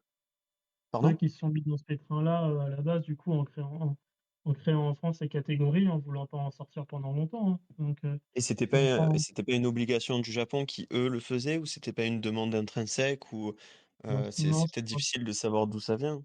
Je sais que j'ai non, je tendance à crois vouloir pas. Je crois que excuser les gens, hein, mais ça a été mis en place par Tonkam, je crois, à l'époque. ah ok. Euh, je crois que j'avais dû en voir ça dans les interviews de la Fine, parce qu'elle la Fine, il me semble, hein, ça fait. Ah mais il y a eu un moment où c'était Non. pas, où ça existait pas. Bah non. Les premiers, Ah, euh, ok. les premiers Dragon Ball, par exemple, dans mes vieux tomes de Dragon Ball d'édition pastel, t'as pas marqué shonen dessus, hein. Oh, c'est fou ça. C'est vrai que je m'étais pas posé la question. C'est vrai qu'à l'époque, pardon, mais ça me fait penser à Ken le Survivant, à enfin, des vieux mangas de l'époque du Club Dorothée où eux ils se posaient pas du tout la question de la catégorie d'âge. Mais passer ça à la télé, ils voyaient des trucs trash, les gosses à l'époque, c'était pas. Bon. J'y pensais pas trop. Bah, Ken, c'est un shonen hein, à la base aussi. Ken. J'ai pas entendu, pardon. Hokuto no Ken, c'est un shonen aussi, hein. Ouais, mais c'est Bon, faut trash, l'oublier, tu c'est vois. extrêmement violent, mais c'est un shonen, hein. Mm. Roku Denashi Blues, c'est un shonen aussi, et pourtant ça se bagarre jusqu'à se casser en deux, hein. Mm. Et d'ailleurs, ça me fait penser toute cette histoire. Ça fait plusieurs semaines, Shale, que tu me conseilles de lire Colette. Je crois que je l'avais acheté avec toi. Mhm. Et je l'ai lu ce matin-là. Et j'ai aimé. Et j'ai trouvé qu'il y avait bah, plein de romances, mais qu'il y avait aussi plein de profondeur. J'ai trouvé ça assez varié comme récit et très beau aussi dans le trait. Donc déjà, merci pour la reco. Et du coup, je me suis documenté. Et du coup, l'autrice, si je me trompe pas, c'est elle qui a fait Chocolat Vanilla ou d'autres bah, shoujo. Que bah, je le dis, désolé, hein, mais j'avais peut-être des a priori dessus. Et en fait, bah, ça m'a fait bizarre de lire ça de par l'autrice de Chocolat Vanilla, quoi. Et donc ça fait un peu remettre en question en effet les a priori. Et même si Après, j'essaye c'est de pas pas le. les cultiver, des fois ça existe quand même. Ouais, c'est sûr, mais c'est pas pour le coup, Moyoko Hanno, elle a fait un peu des deux, et c'est vrai que bah, il y a d'autres œuvres un peu plus matures, on va dire, et dire adultes, mais plutôt, on va dire plutôt matures. Là où Chocolat et Vanilla, c'est quand même, je sais plus quel magazine c'est, mais voilà, c'est pas adapté qu'à un public plus jeune, mais c'est plus facilement adapté à un public plus jeune. Là où Colette, je pense que Colette à un ou une enfant de 13 ans, ça risque d'être un peu touchy quand même, quoi.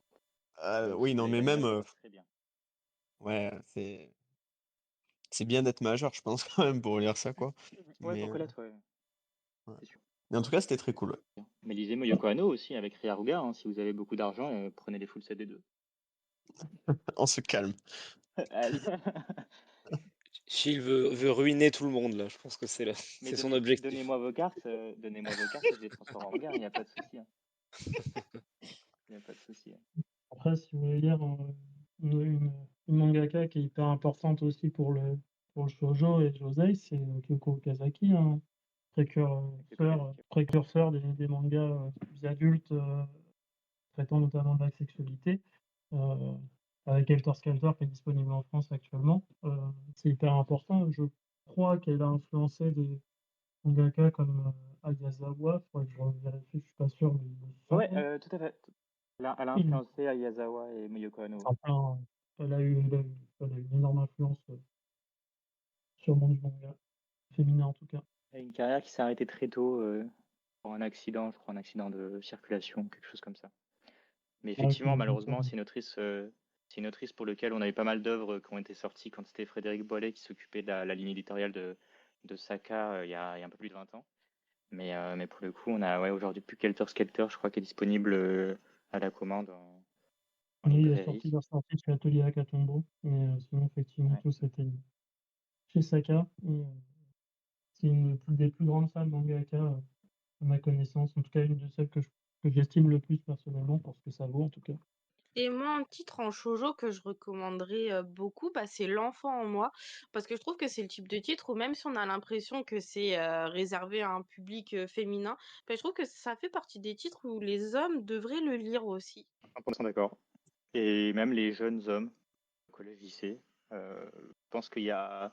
Et en plus de ça, enfin bon, c'est une histoire qui est bien documentée avec une spécialiste qui prend la parole à la fin des mangas pour apporter des précisions, un peu sur le fonctionnement du système japonais pour les jeunes femmes qui peuvent tomber enceintes, mais aussi avec, je crois, peut-être pas pour tous les tomes parce que j'ai lu que la moitié, mais apporte aussi des précisions sur des numéros d'urgence ou des numéros que des jeunes dans ces situations-là, donc notamment une jeune fille qui est amenée à être enceinte si elle a besoin d'aide.